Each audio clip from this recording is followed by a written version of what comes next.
नमस्कार साथियों, आज एक बहुत महत्वपूर्ण टॉपिक को लेकर मैं फिर से आप लोगों के सामने उपस्थित हूँ। जैसा कि आप सभी जानते हैं, मेडिकल कॉलेज के 1455 पदों पर पोर्टल खुल चुका है और 1 अप्रैल ऑनलाइन आवेदन करने की लास्ट डेट है, 1 अप्रैल 2024। साथियों, अभी एक चिकित्सा चयन बोर्ड ने एक नोटिफिकेशन जारी किया जिसको लेके पूरे प्रदेश के बेरोजगार नर्सेज में कहीं न कहीं एक डाउट है कि ये आखिर है क्या और इससे कौन-कौन से लोग प्रभावित हो रहे हैं।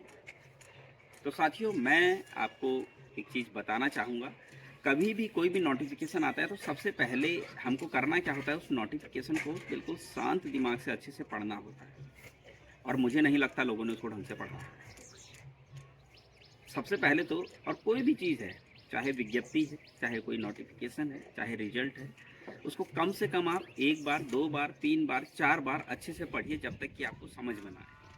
ये बहुत ज़रूरी है।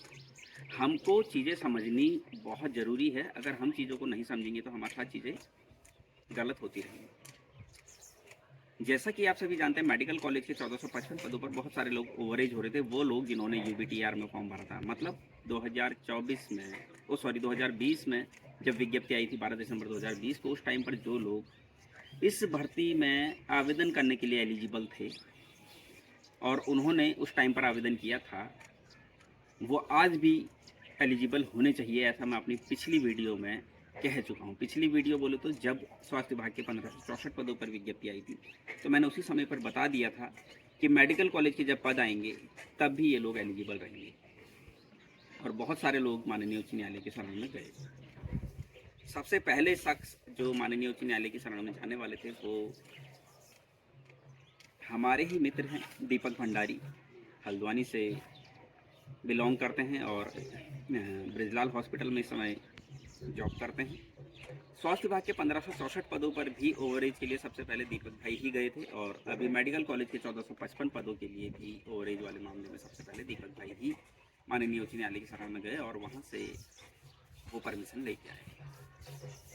जब वहाँ से वो परमिशन लेके आए, उसके बाद ही चिकित्सा चयन बोर्ड ने ये नोटिफिकेशन जारी किया है कि जो ओवरेज वाले हैं जिन्होंने यूपीटीआर में फॉर्म भरा था, वो इस फॉर्म को भर सकते हैं।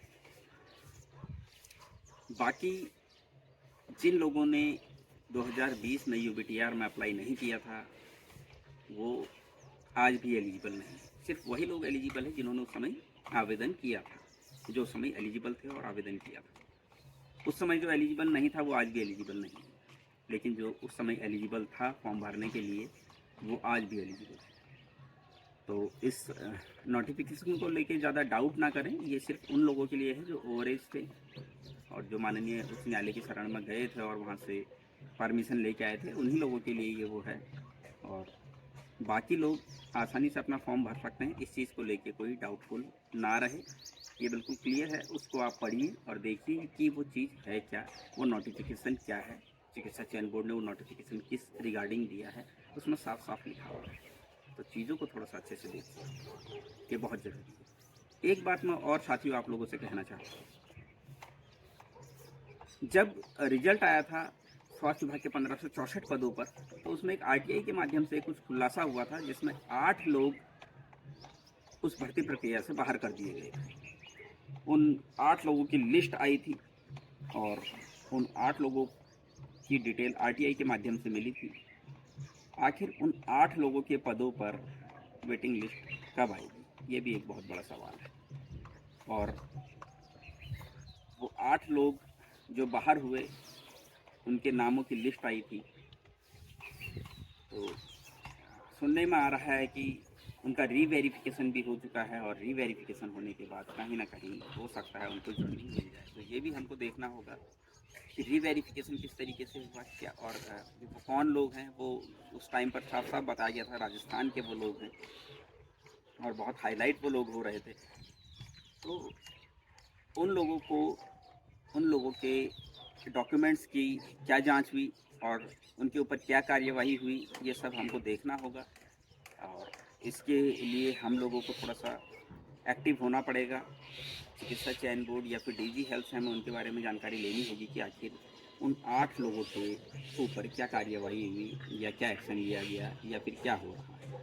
ये बहुत ज़रूरी है, ये हमारे प्रोफेशन के लिए बहुत ज़रूरी है। साथियों, एक और बहुत महत्वपूर्ण बात है जो मैं आप लोगों के साथ शेयर करना चाहता हूँ।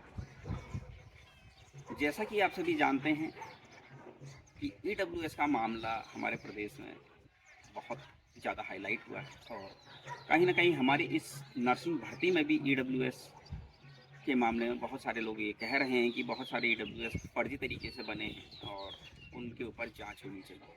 तो साथियों, मैं आपसे एक बात कहना चाहता हूं, अगर आपको किसी के ऊपर भी डाउट है तो उसके लिए प्रशासन है, आप प्रशासन में कंप्लेंट करें। मान लीजिए आपके किसी भी ज़िले में इस तरह की कोई फर्जी तरीके से ईडब्ल्यूएस बना के आया है और मान लीजिए कोई बागेश्वर में तैनात है, तो आप वहाँ के सीएमओ से कंप्लेंट कीजिए, वहाँ के डीएम से कंप्लेंट कीजिए और कार्रवाई निश्चित तौर पर होगी। गलत तरीके से जो आए हैं उनके खिलाफ सख्त से सख्त कार्रवाई होगी। हमारी सरकार भी यही चाहती है कि फर्जी तरीके से कोई ना आए और हमारे शासन और प्रशासन सभी यही चाहते हैं कि गलत तरीके से कोई भर्ती में ना आए। और सबसे बड़ी बात एक चीज़ और बताना चाहता हूँ, लगातार हर ज़िले से ये सवाल उठ रहा है। बागेश्वर से भी ये सवाल उठा था, बागेश्वर से हो गया, आपका उत्तरकाशी से हो गया, आपका चमोली से हो गया, आपका देहरादून से हो गया, उधम सिंह नगर से, नैनीताल ज़िले से, हर ज़िले से ये सवाल उठ रहा था कि अल्मोड़ा ज़िले से कि जो फर्जी ईडब्ल्यूएस है वो बहुत ज़्यादा इसमें आए हैं, फर्जी तरीके से उन्होंने ईडब्ल्यूएस बनाया है, उनके पास अपार संपत्ति है। तो इस तरीके से कहने से नहीं होता है। किसी के ऊपर भी डाउट है तो आज उनको ज्वाइनिंग मिल चुकी है और 2 साल का उनका प्रोविजनल पीरियड है। किसी के ऊपर भी अगर आपको डाउट है और वो जहाँ पर इस समय वर्तमान में कार्यरत है वहाँ के डीएम से, जिला मजिस्ट्रेट से आप कंप्लेंट कर सकते हैं, वहाँ के जिला अधिकारी से आप कंप्लेंट कीजिए लिखित में। दूसरा, वहाँ के सीएमओ से आप कंप्लेंट कर सकते हैं क्योंकि प्रशासनिक अधिकारी हैं, वही इस बारे में संज्ञान लेंगे और निश्चित तौर पर अगर कोई गलत पाया जाता है तो उसके ऊपर उचित कार्रवाई होगी और होनी भी चाहिए, ताकि भविष्य में इस तरह की कोई गलतियाँ ना कर सके। और सबसे बड़ी बात एक चीज़ और मैं आप लोगों को कहना चाहता हूँ, अदर स्टेट के मामले में आपके संज्ञान में कोई भी ऐसा व्यक्ति है जिसको आप जानते हैं, जिस पर आपको ये लगता है कि हाँ, ये बाहरी राज्य का और गलत तरीके से ये इस भर्ती प्रक्रिया में सम्मिलित हो रहा है, तो उसके खिलाफ भी आवाज़ उठा सकते हैं।